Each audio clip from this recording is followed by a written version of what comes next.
Buenas tardes, hermanos. Vamos a iniciar. Les pido por favor que abramos nuestras Biblias allá en Mateo capítulo 10. Bienvenidos todos a este lugar. Seguimos hablando en esta serie de los 12 apóstoles. Mateo capítulo 10, versículo 2.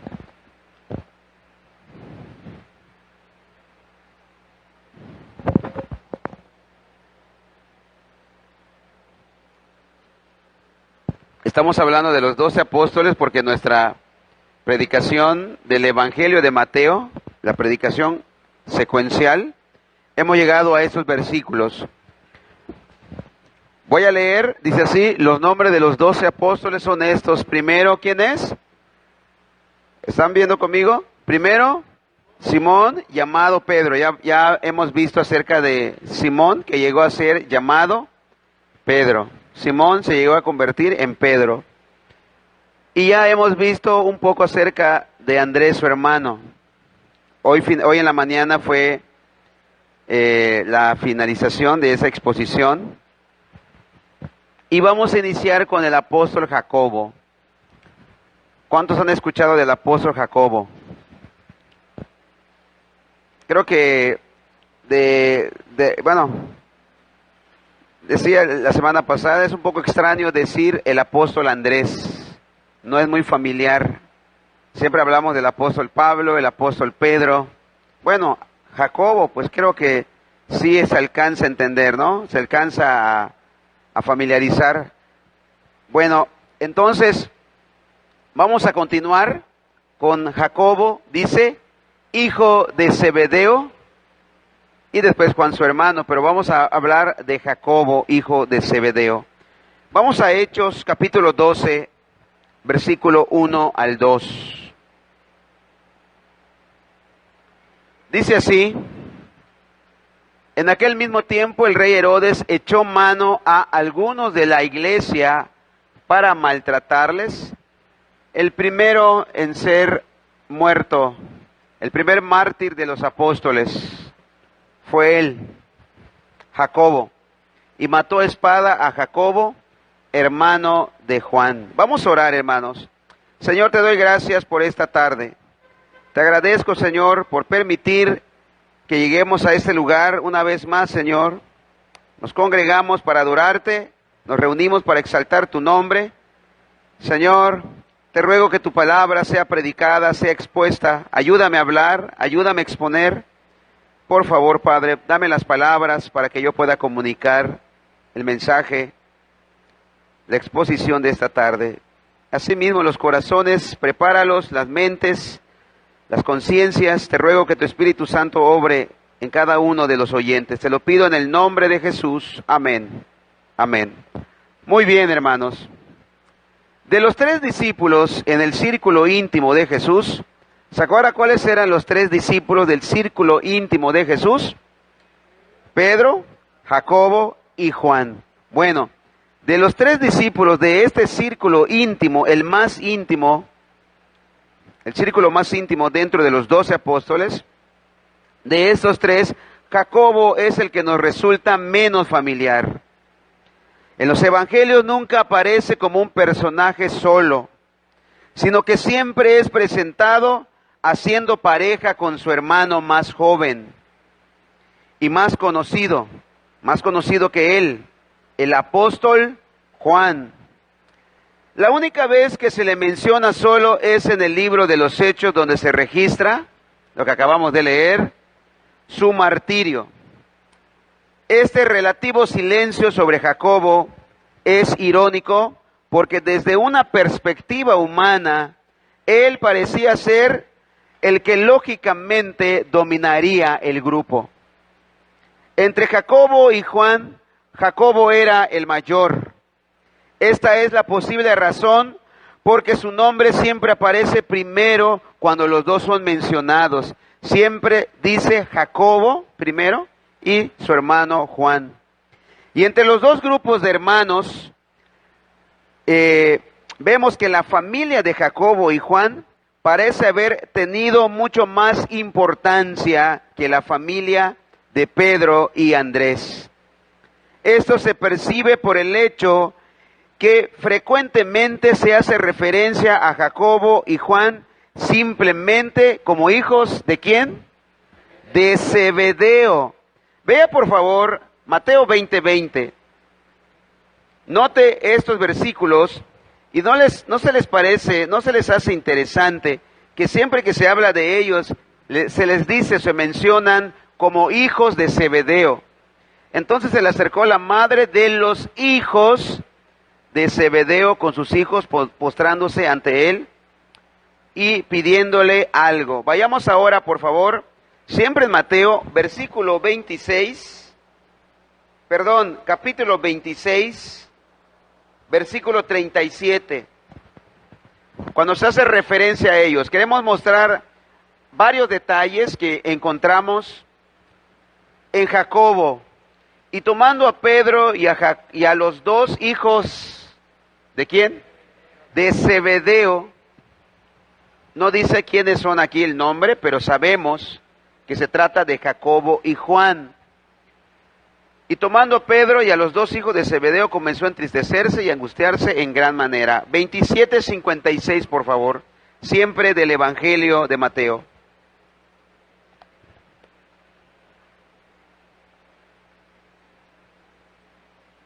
Entre las cuales estaban María Magdalena, María la madre de Jacobo y de José, y la madre, ¿de quién? De los hijos de Zebedeo. ¿Quiénes eran los hijos de Zebedeo? Jacobo y Juan. Vamos a Marcos 10:35 ahora, por favor.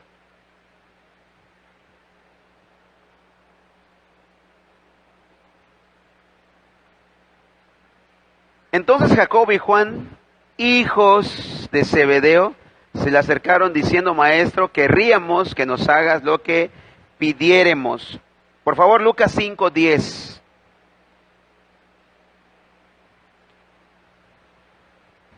Dice así,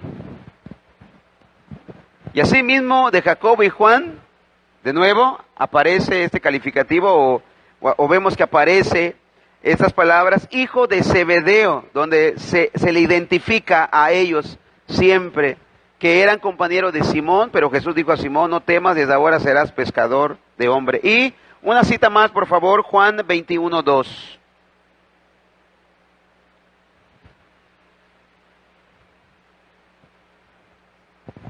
Estaban juntos Simón, Pedro, Tomás llamado Dídimo, Natanael, el de Caná de Galilea, ¿y quiénes más? Los hijos de Zebedeo y los dos de sus discípulos, identificando a Jacobo y a Juan muy claramente como los hijos de Zebedeo. ¿Qué se supone con esto, hermanos? ¿Qué se supone con esto? Que siempre los mencionan como los hijos de Zebedeo. Haciendo suponer que Zebedeo era un hombre de cierta importancia. Zebedeo tenía una prominencia, un estatus, no dice exactamente qué, pero era muy conocido Zebedeo. Esto nos va a llevar a una idea más acerca de lo que es, de quién era Jacobo. Por supuesto, y Juan, pero aquí el punto al que estamos tratando de exponer y conocer es a Jacobo. Es posible entonces que el prestigio de Zebedeo se haya debido posiblemente a su éxito financiero, posiblemente a su linaje familiar o a ambos. Aparentemente era un hombre de recursos. Su compañía de pesca era suficientemente grande como para emplear a un buen número de jornaleros. Dice allí en Marcos 1:20, cuando Jesús llama a esta pareja de hermanos, a Jacobo y a Juan, dice así, y luego los llamó, y dejando a su padre Zebedeo en la barca, ¿y con quiénes más? Con los jornaleros. Entonces, ha de suponerse con todo esto que Zebedeo era un hombre empresario, que aún hasta tenía trabajadores para él, tenía jornaleros. Estamos conociendo un poco de Jacobo. Además, la familia entera de Zebedeo tenía suficiente estatus ya que el apóstol Juan, escuche esto que interesante, era conocido del sumo sacerdote, y por eso fue que pudo conseguir que permitiera a Pedro entrar en el patio del sumo sacerdote de la noche del arresto de Jesús.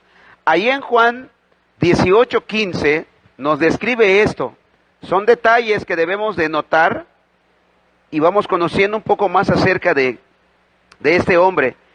Y seguían a Jesús Simón, Pedro y otro discípulo. Ese otro discípulo es Juan. Él no menciona su nombre, siempre trata de ocultarlo, pero ya lo descubrimos que se trata de él, porque es en el Evangelio de Juan y solamente vas a encontrar esto. Él trata de guardar su identidad hasta al final, nunca dice quién es ese otro discípulo. Y este discípulo era conocido del sumo sacerdote. Fíjate, ¿a qué nivel se codeaba esa familia de Zebedeo? Y entró con Jesús al patio del sumo sacerdote. Versículo 15, por favor. 16, el siguiente. Mas Pedro estaba afuera a la puerta. ¿Por qué Juan sí pudo entrar y Pedro no? Vea la influencia, vea el nivel donde ellos eran conocidos, la familia, los hijos de Zebedeo. Así que Zebedeo, hermanos, era alguien pesado en esa sociedad. Pedro estaba afuera a la puerta y salió pues el discípulo que era conocido del sumo sacerdote, Juan, y habló a la portera y le hizo entrar a Pedro. Déjalo entrar, es mi amigo, es mi conocido, viene conmigo, deja que entre. Y entonces pudo entrar Pedro al patio de la casa del sumo sacerdote, nada más y nada menos que del sumo sacerdote. Hermanos, ¿hay alguna evidencia en los escritos sobre la iglesia primitiva de que Zebedeo era levita y estaba estrechamente relacionado con la familia del sumo sacerdote? Cualquiera que haya sido la razón por la prominencia de Zebedeo, la escritura hace claro que era un hombre de mucha importancia, Zebedeo, y que la reputación de su familia influía desde Galilea, donde ellos vivían, donde ellos trabajaban, donde estaba su centro de operaciones, hasta la familia del sumo sacerdote que se encontraba en Jerusalén.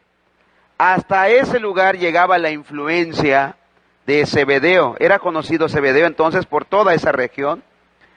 Jacobo, como el hijo mayor de tan prominente familia, ya empiezan a darse cuenta y a identificar Jacobo quién era, qué representaba. Podemos ver más de cerca a este personaje. Entonces, Jacobo, como el hermano mayor de tan prominente familia, fíjate, debió haber sentido que tenía todo el derecho de considerarse como el principal de los apóstoles. Aún sobre Pedro. ¿Quién era Pedro? Un sencillo pescador. Pero Jacobo y Juan no eran sencillos pescadores. Ellos estaban ayudando a su padre en el negocio de la pesca. Probablemente sí eran pescadores, pero más que pescadores eran unos empresarios, hijos de Zebedeo. Posiblemente esa fue una de las razones principales por las que habían tantas disputas y pleitos. ¿Quién de ellos sería el mayor? Por ejemplo, allá en Lucas 22, 24 encontramos la discusión, y es muy probable que esas discusiones sean precisamente entre Jacobo y Pedro, por el carácter de ambos. Y hubo también entre ellos una disputa sobre quién de ellos sería el mayor. Hermano, esto era algo serio.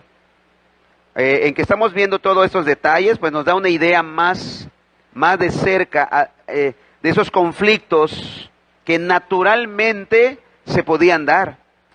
Pero en realidad, hermanos, Jacobo nunca tomó el primer lugar entre los apóstoles. excepto en que fue el primero en ser martirizado. Hermanos, en realidad Jacobo es una figura mucho más importante de lo que podríamos imaginar. Era un hombre que tenía relevancia e importancia dentro del grupo de los 12.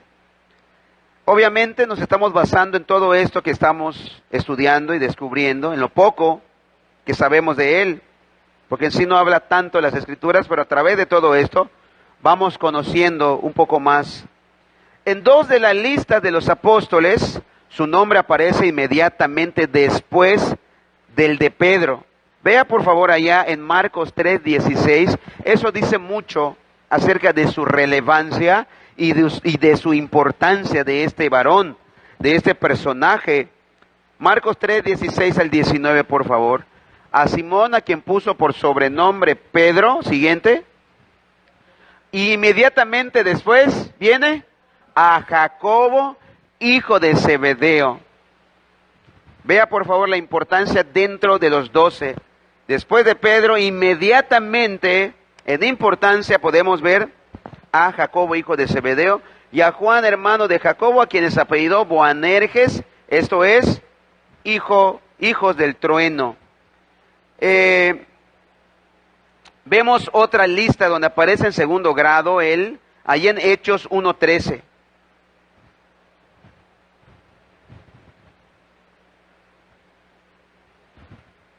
Dice en esta lista, quien también después de haber padecido, 1:13 hermanos, creo que es 1:13 el que usted, sí, 1:13. Y entrados subieron al aposento alto donde moraba Pedro, inmediatamente ¿quién? Jacobo, Juan, Andrés, ahí están los 4 primeros, en ese orden es realmente la importancia. Felipe, Tomás, Bartolomé, Mateo, etcétera, etcétera, la lista de los 12 apóstoles. Así que hermanos, esa era una razón para creer entonces que fue un líder fuerte el apóstol Jacobo, y probablemente el segundo en influencia después de Pedro. Jacobo también figura en importancia en el círculo íntimo de los 3. Es decir, él, Jacobo, Pedro y Juan. Ellos fueron los únicos a quienes Jesús permitió que lo acompañaran cuando resucitó a la hija de Jairo. Ahí en Marcos 5:37, no dejó pasar a Jesús a nadie más, sino a estos 3. Y entre ellos estaba Jacobo. Y no permitió que le siguiese nadie, sino únicamente 3. Y estos 3 que entraban en todas esas actividades especiales que solamente Jesús les permitía a ellos, fue a Pedro, Jacobo y Juan, hermano de Jacobo. Hermano, no sé, me da la impresión de que Jacobo vivió no mucho tiempo en la iglesia primitiva. Probablemente si él hubiese vivido más tiempo, hubiese escrito también cartas. Porque de estos 3, Pedro escribió cartas, Juan escribió cartas, pero Jacobo no escribió cartas, probablemente porque su martirio fue muy pronto, pero debido a su carácter. Ahorita lo vamos a ver. Vemos también que el mismo grupo de 3 fue testigo de la gloria de Jesús en el monte de la transfiguración, allá en Mateo 17:1, por favor.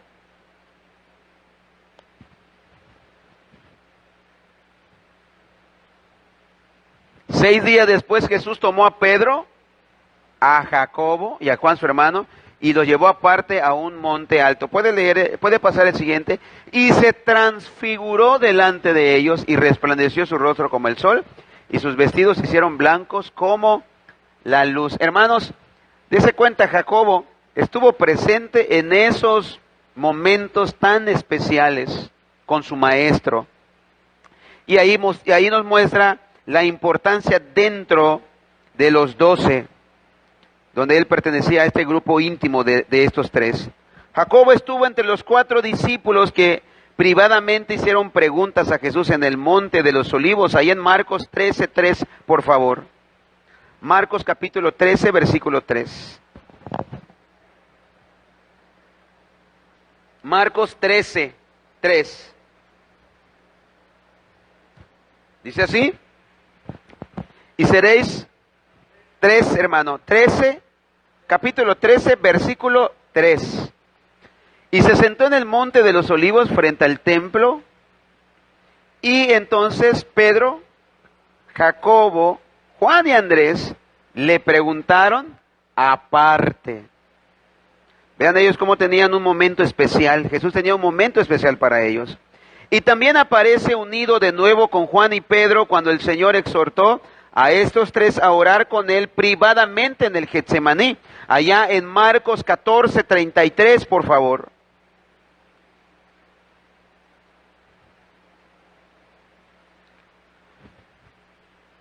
Y tomó consigo a Pedro, a Jacobo y a Juan y comenzó a entristecerse y a angustiarse. Esto fue algo especial para Jesús cuando va al monte del Getsemaní y empieza a orar esa oración tan fuerte que él hace ahí, donde él está en una angustia tremenda porque está a punto de sufrir la crucifixión, donde va a cargar con todos los pecados del mundo y la ira de Dios caería sobre de él.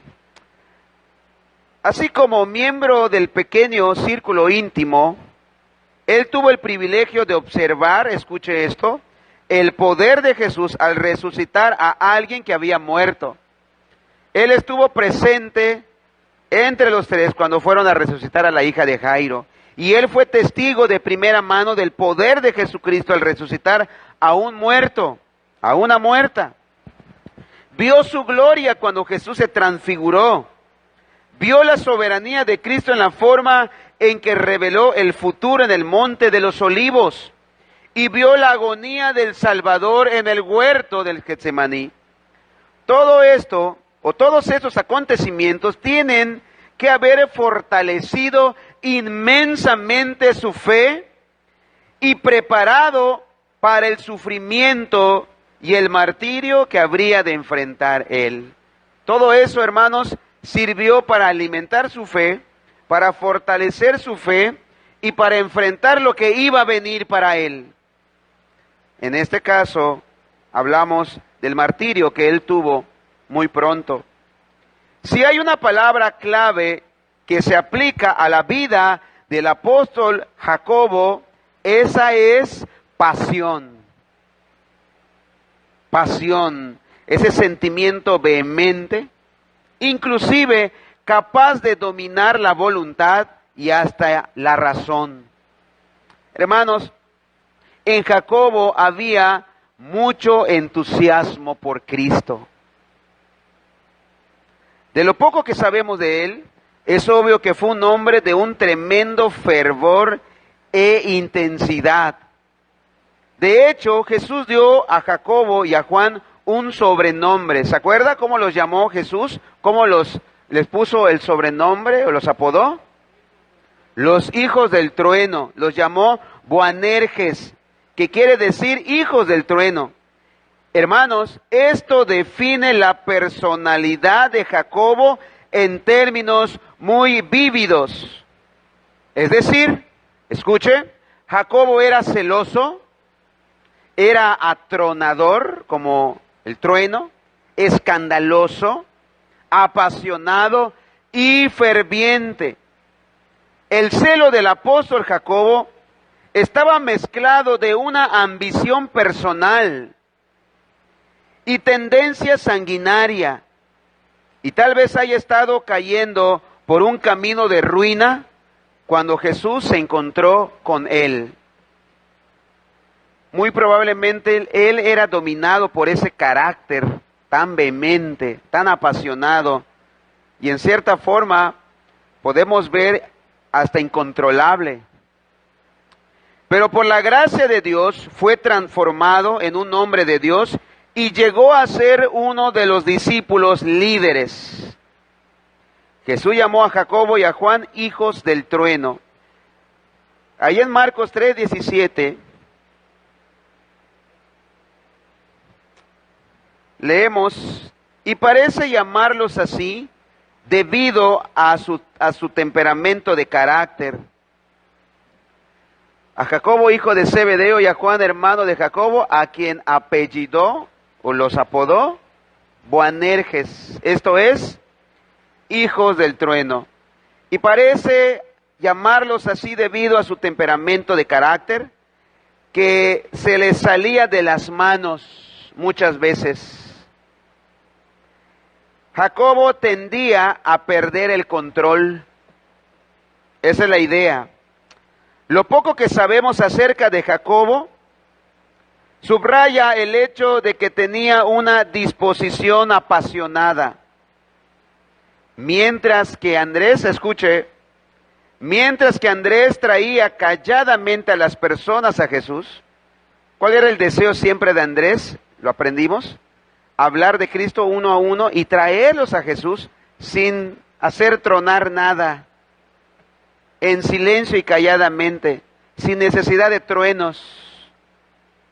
Jacobo, en cambio, deseaba hacer caer fuego del cielo para que destruyera a pueblos enteros. Allí en Lucas 9:54 podemos notar, hermanos, el contraste y el carácter de ambos. Lucas 9:54.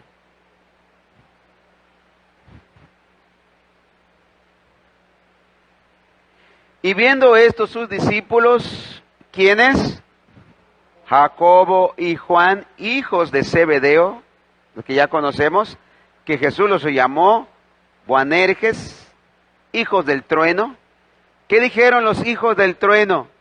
Señor, ya que no te quieren hacer caso, ¿quieres que mandemos que descienda fuego del cielo, como hizo Elías, y los consuma? ¿Cuál fue la respuesta de Jesús? Entonces, volviéndose él, ¿qué hizo con ellos? Los reprendió.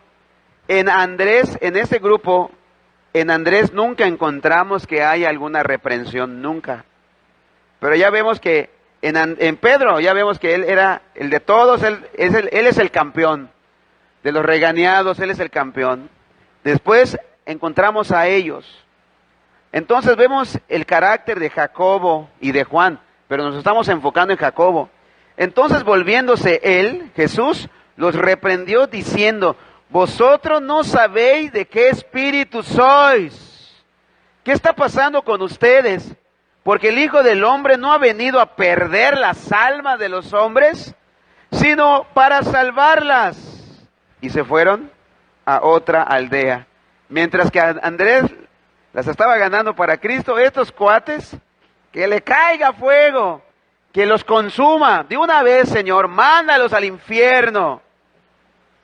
Podemos ver el carácter de Jacobo, el celo de Jacobo. Pero perdían el control, se iban al extremo. ¿Cuántas veces nos ha pasado así, hermanos? Señor, ¿te lo llevas o te lo mando? Dices, ¿no? Algo así como Jacobo. Debemos de aprender. Vamos a darnos cuenta que Jacobo fue transformado y fue cambiado.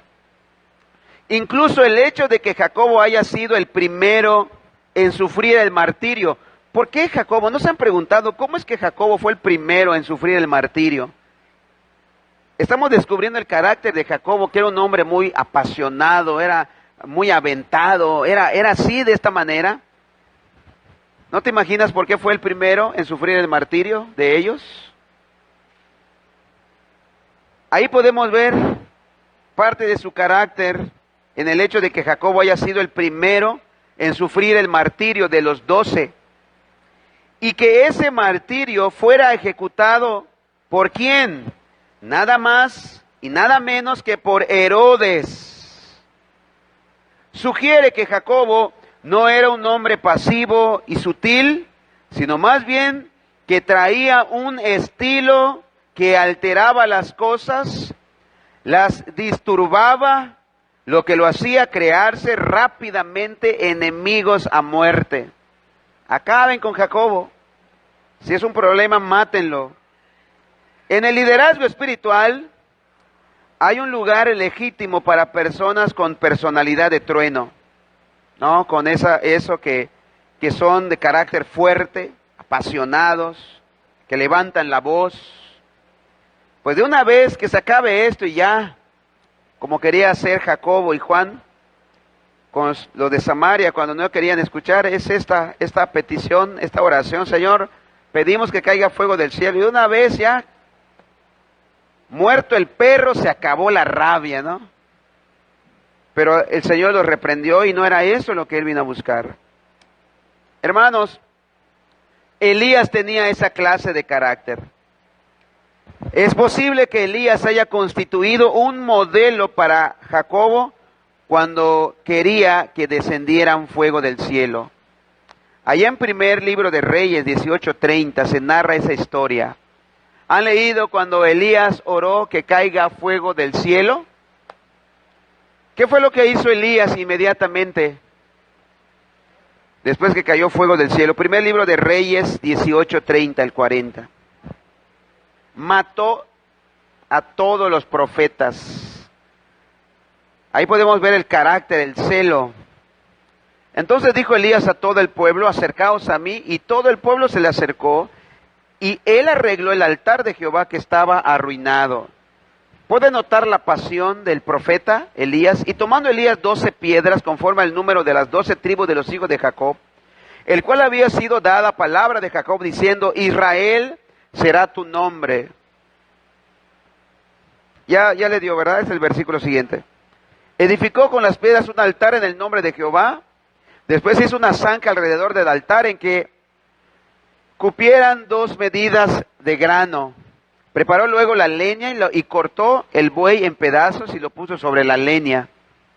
Y dijo: llenad 4 cántaros de agua y derramadla sobre el holocausto, sobre la leña. Y dijo: hacerlo otra vez, y otra vez lo hicieron. Dijo aún: hacerlo tercera, y lo hicieron la tercera vez. Siguiente.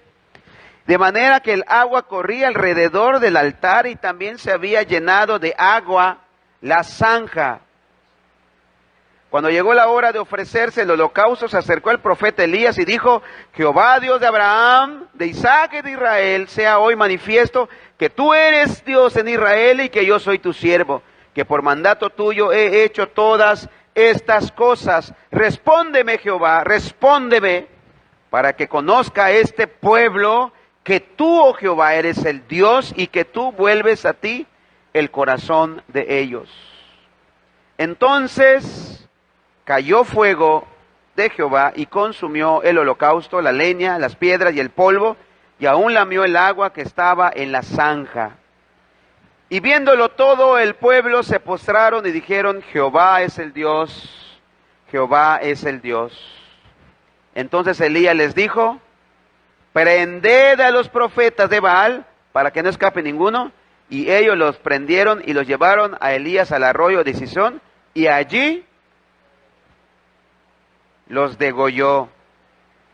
Puedo imaginarme a Jacobo algo así como Elías. Vamos a acabar con estos pecadores que no se quieren arrepentir.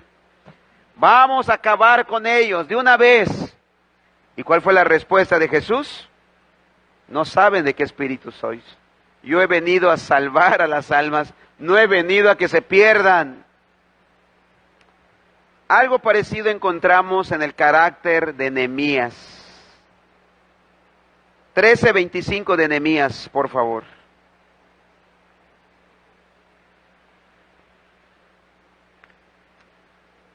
A veces alguien se identifica con estos hombres, hermanos, con Jacobo, con Elías y Nehemías.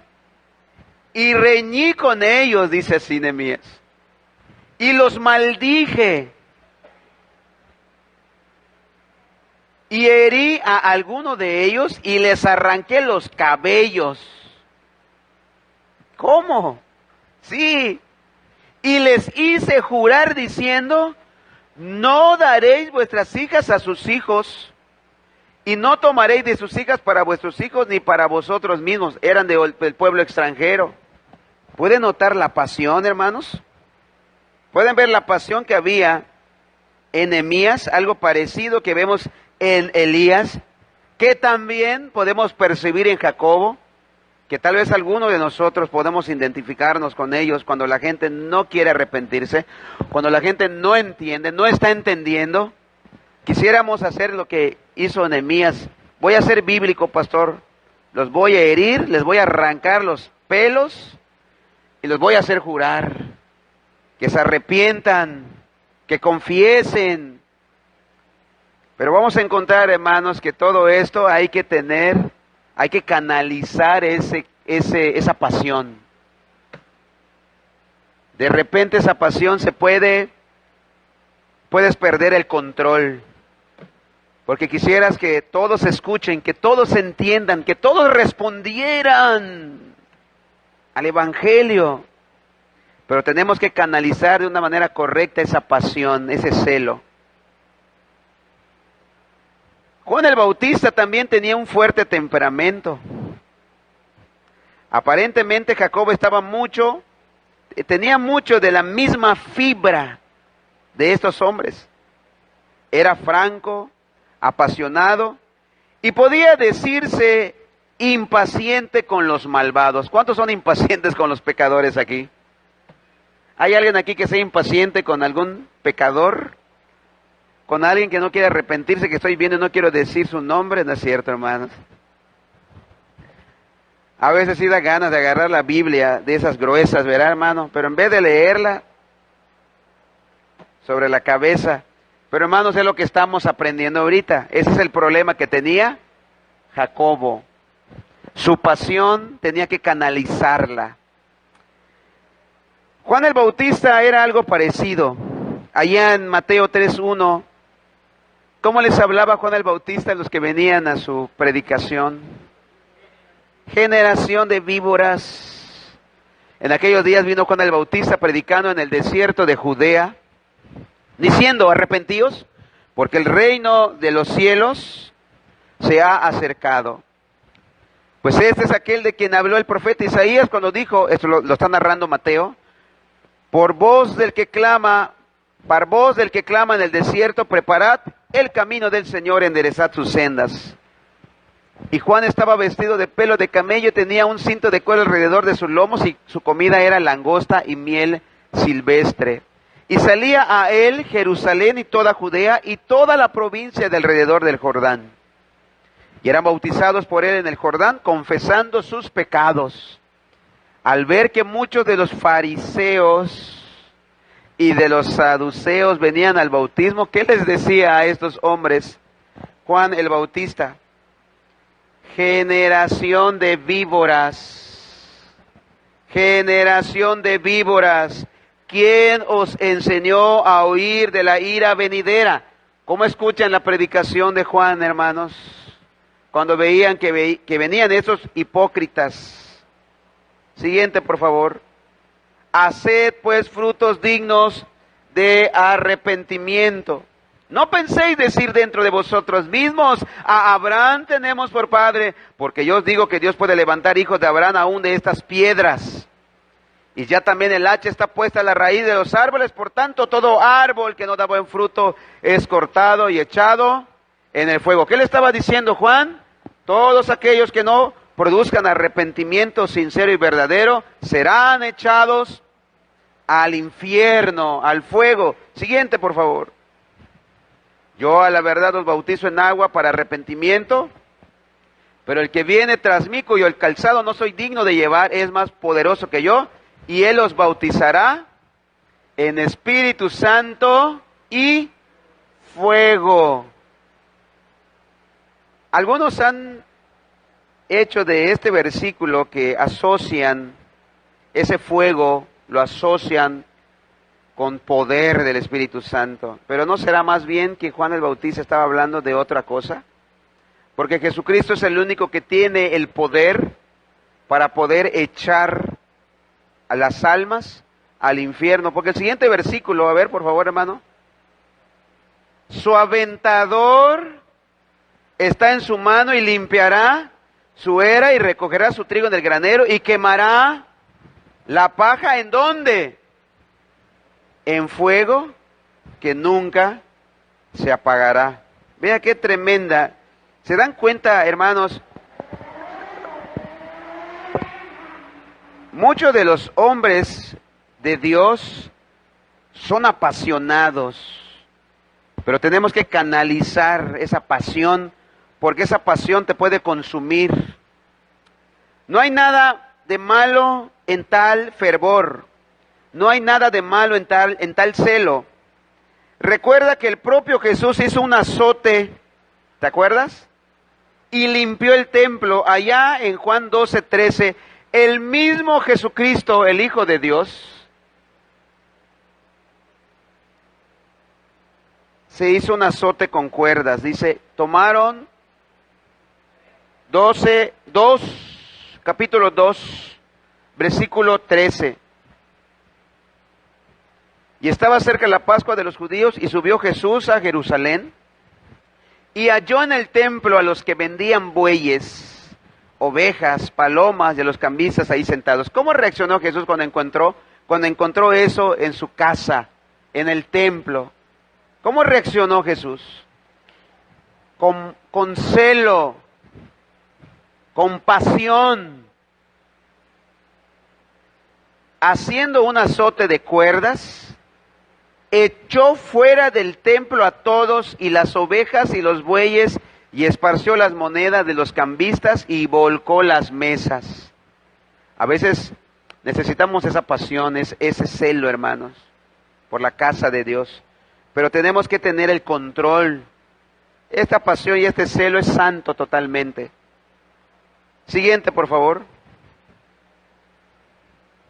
Y dijo a los que vendían palomas, quitad de aquí esto y no hagáis de la casa de mi padre casa de mercado.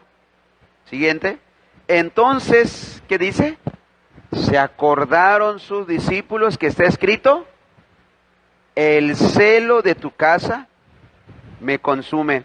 ¿Quién crees que estaba tomando nota cuando vio el celo de su maestro? Jacobo. Oh, se identificó con Jesús ahí, con ese celo.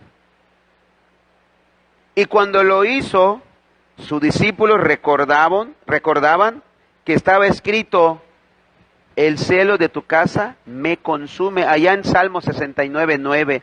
Ellos lo recordaron y observaron. Mira el celo de Jesús. ¿Ustedes creen que no aprendieron del celo del Maestro, de la pasión de Jesús?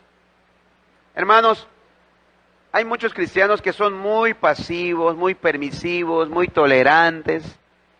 Hace un momento estaba platicando con un hermano acerca de esas falsas doctrinas. Muchas iglesias, hermanos, las han vuelto un circo. Han vuelto un show sus reuniones. Ahí no hay pastor, hermano, ahí hay un payaso. En serio, hermano, se lo digo. La gente solamente quiere ser entretenida. Estos hombres no tienen discípulos, tienen público. Debería de haber más celo, debería de haber más pasión por la casa de Dios, por su iglesia. Dice el Salmo, porque me consumió el celo de tu casa, y los denuestos de los que te vituperaban cayeron sobre mí.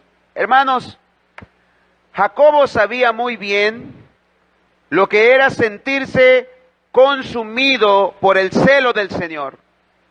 Él se identificaba de esa manera con el Señor. Probablemente mucho de lo que vio hacer a Jesús contribuyó a aumentar su celo. Como por ejemplo, cuando el Señor censuró y amonestó a los líderes judíos. Les dejo de tarea que lean todo Mateo 23, donde Jesús confronta a los fariseos. ¡Ay de ustedes, hipócritas! ¡Ay de ustedes! ¡Ay de ustedes! Hermanos, vemos ahí la pasión de Jesús, el celo por la verdad. Cómo estos hombres abusaban de la ingenuidad de la gente. También cuando maldijo Jesús a las ciudades de Corazín y Betsaida, allá en Mateo 11:21, por favor, hermano Julio, observamos estas palabras de Jesús. Y sin duda todas estas palabras alimentaban el celo de Jacobo. Ay de ti, Corazín, ay de ti. Cuando dice la palabra ay, Es una referencia al juicio. Ay de ti, Corazín, ay de ti, Betsaida, porque si en Tiro y en Sidón se hubieran hecho los milagros que han sido hechos en vosotras, tiempo que se hubieran arrepentido en silicio y en ceniza. Y cuando confrontó y destruyó poderes demoníacos, ¿qué hacía Jesús con los demonios? Cuando ellos hablaban y le decían, sabemos quién eres tú, ¿qué hacía Jesús? No los dejaba hablar. Calla, sal de él. Todo eso observaba Jacobo. El celo, hermanos, atención, el celo es una virtud únicamente cuando es verdaderamente celo por la justicia de Dios. Cuando hay celo por otra cosa, eso, hermanos, eso causa daño. Pero mientras el celo sea cuando es por la justicia, ese celo entonces es virtud, para que se lleve a cabo la justicia. Pero a veces el celo es menos que justo. El celo sin el reconocimiento puede ser mortal. Sin el conocimiento. Celo sin conocimiento puede ser mortal. Ahí en Romanos 10:2, el apóstol Pablo nos habla de esto.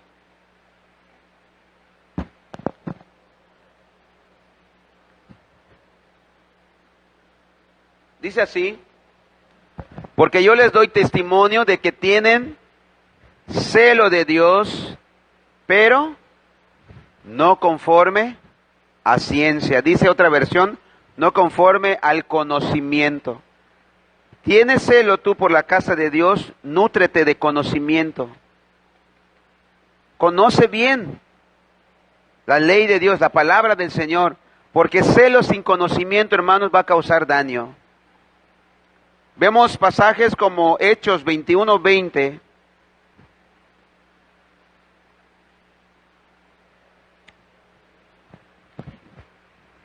Porque ellos lo oyeron, glorificaron a Dios y le dijeron, ya ves, hermano, ¿cuántos millares de judíos hay que han creído? Y todos son celosos por la ley, es decir, el conocimiento. Hay que conocer la palabra. Gálatas 1:14, por favor, también nos habla en referencia al celo que es con virtud. Y en el judaísmo aventajaba a muchos de mis contemporáneos en mi nación, siendo mucho más celoso de las tradiciones de mis padres. Ok, aquí el ejemplo que está poniendo de celo, ¿quién es? Saulo de Tarso. Él era un hombre muy celoso, pero él ignoraba a Jesucristo, él no conocía a Jesucristo. Y ese celo que estaba causando en él, estaba causando daño. Por eso le dice Jesús cuando le aparece, dura cosa te es dar coces contra el aguijón. Realmente resistir a Dios te causa daño. Así que, hermanos, el celo es virtud y es bueno cuando es hecho por justicia con el conocimiento de la verdad de Dios. El celo sin sabiduría, el celo sin la sabiduría de Dios es peligroso.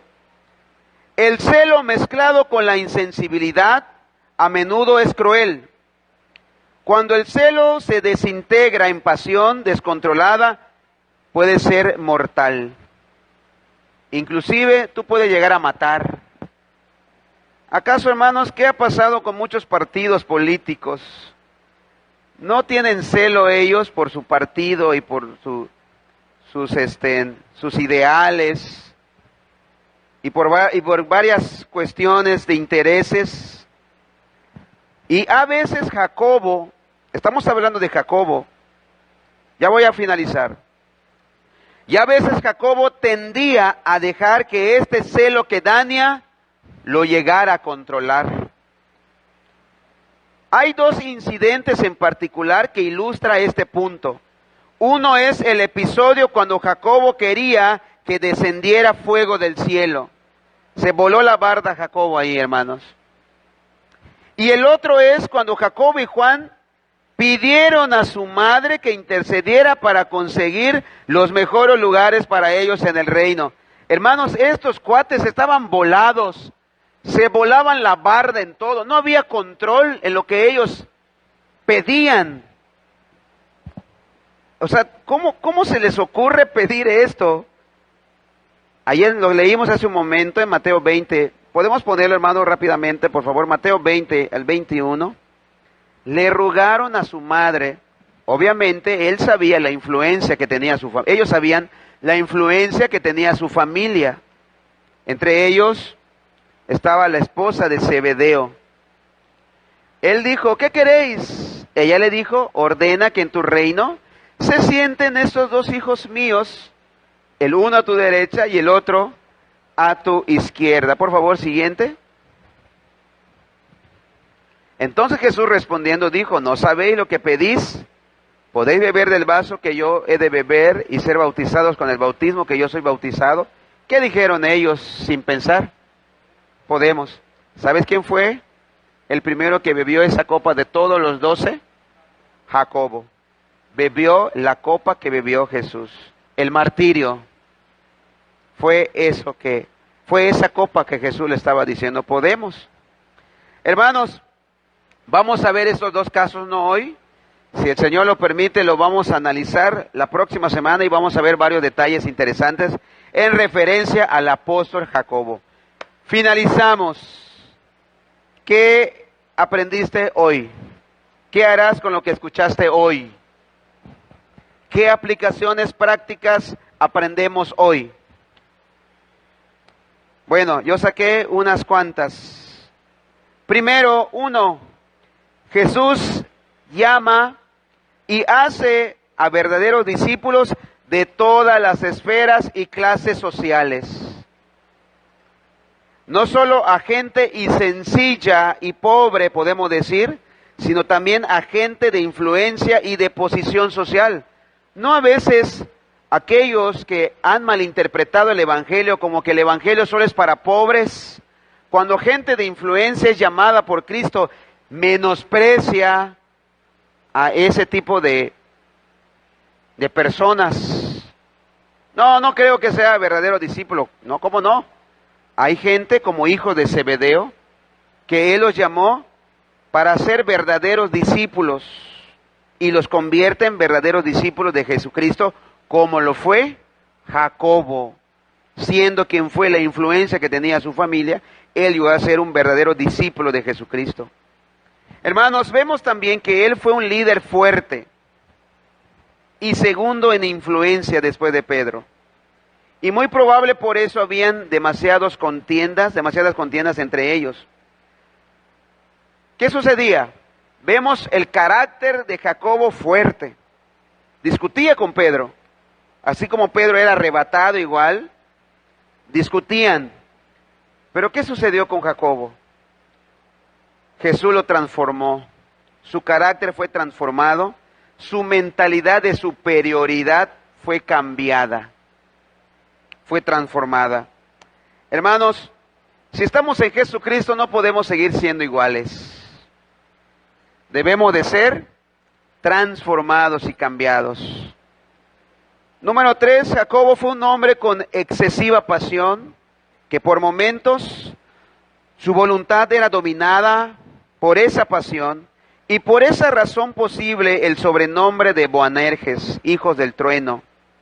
Este celo se mezclaba con su ambición personal, pero ¿qué hizo con esa ambición personal Jesucristo?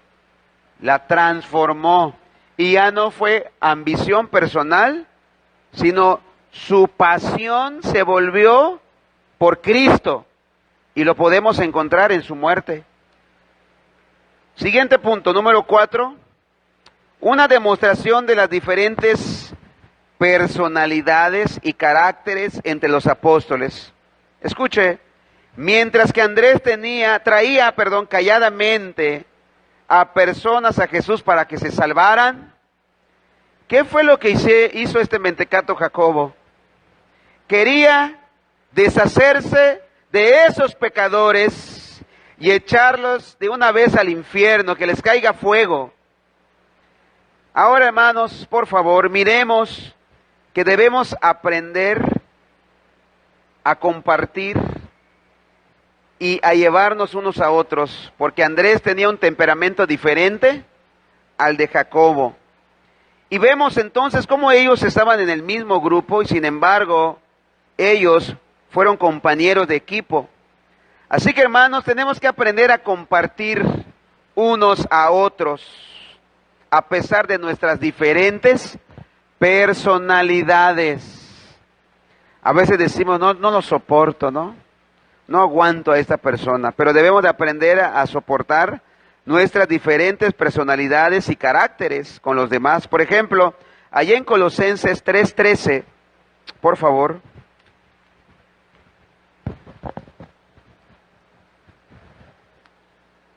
Colosenses 3:13. Dice el apóstol Pablo, 3:13. 13. Soportándoos unos a otros y perdonándoos unos a otros, si alguno tuviere queja contra otro, de la manera que Cristo os perdonó, así también hacedlo vosotros. El apóstol Pablo. Hermanos, no estamos hablando del apóstol Pablo, pero ¿cómo creen que era el carácter del apóstol Pablo?